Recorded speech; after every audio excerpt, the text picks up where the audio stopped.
Halo, Assalamualaikum warahmatullahi wabarakatuh. Kembali lagi bersama saya, Siti Fatimah. Di video kali ini, saya akan membahas tema 3, peduli terhadap makhluk hidup, subtema 1, pembelajaran 1. Silahkan disimak ya. Sebagian besar masyarakat Indonesia mengonsumsi nasi sebagai makanan pokok.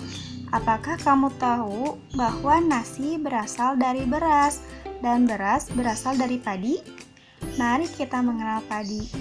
Tahukah kalian makanan yang paling banyak dikonsumsi masyarakat Indonesia?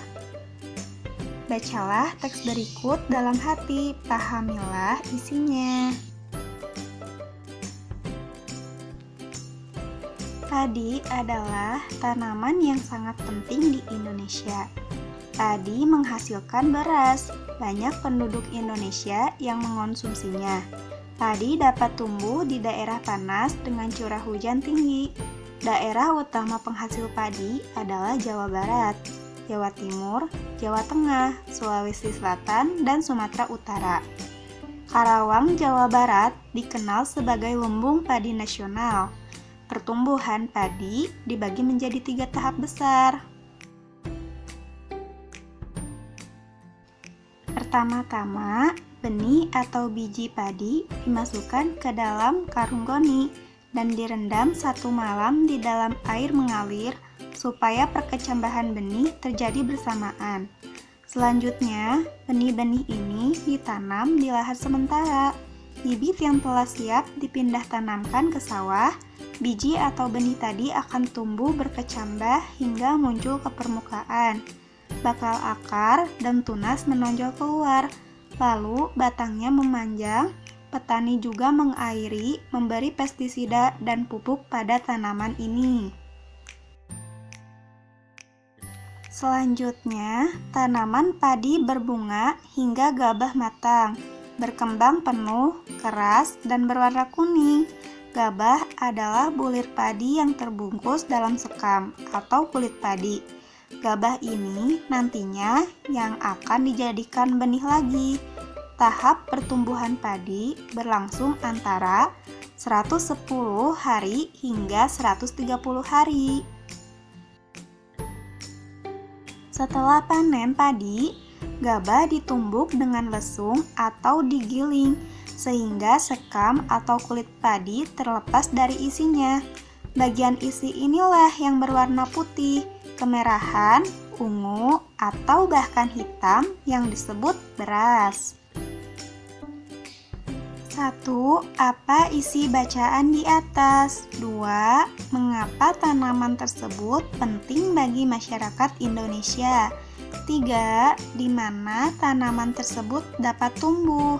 4. Berapa lama proses tanaman tersebut tumbuh? 5. Apa yang dimaksud dengan gabah? Nah, ini merupakan soal yang harus anak-anak jawab ya.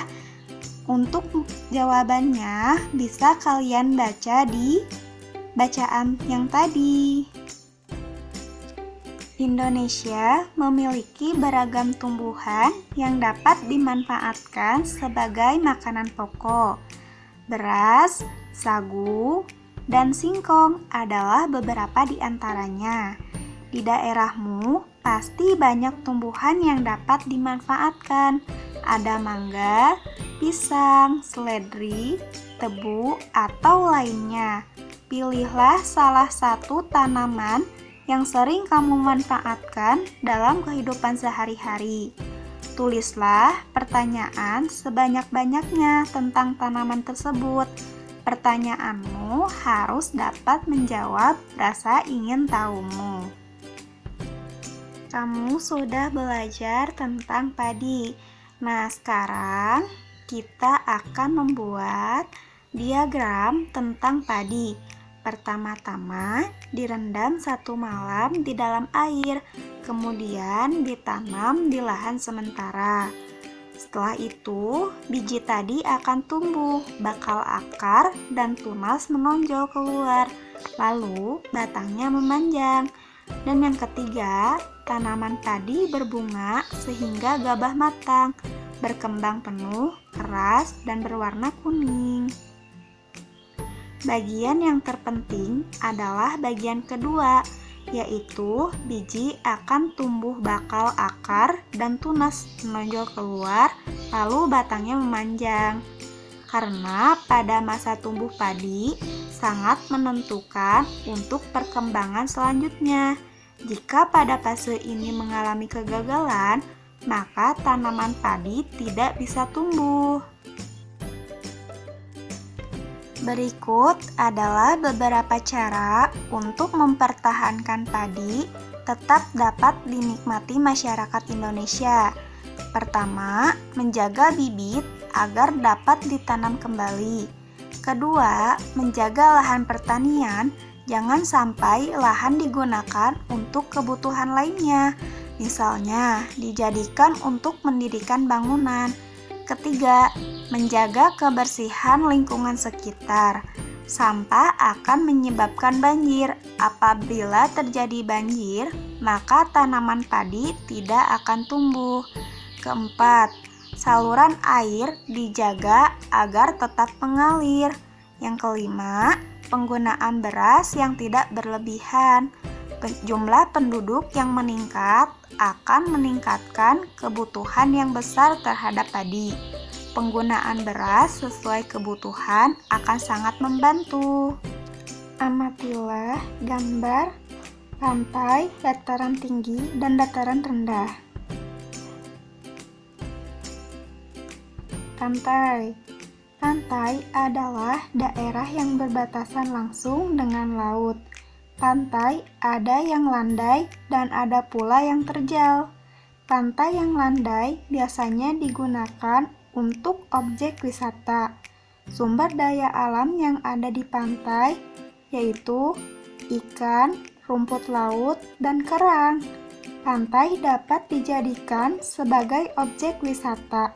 Banyak warga yang tinggal di daerah pantai bekerja sebagai nelayan dan petani tambak. Dataran tinggi. Dataran tinggi adalah permukaan bumi yang ketinggiannya 500 meter di atas permukaan laut. Dataran tinggi biasanya dimanfaatkan untuk peristirahatan, objek wisata, dan usaha perkebunan. Ciri-ciri ketinggiannya 500 mdpl. Sumber daya alamnya tanaman, sayuran, dan buah-buahan. Manfaat, tempat peristirahatan, objek wisata, dan perkebunan. Mata pencaharian penduduk dataran tinggi adalah petani.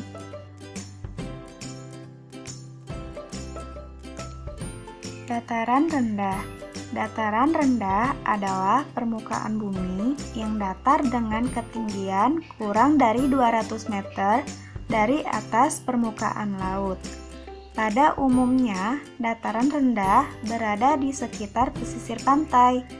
Dataran rendah banyak digunakan untuk berbagai keperluan, di antaranya pertanian, peternakan, perumahan, dan industri, serta beberapa jenis kegiatan perkebunan seperti perkebunan kelapa dan tebu.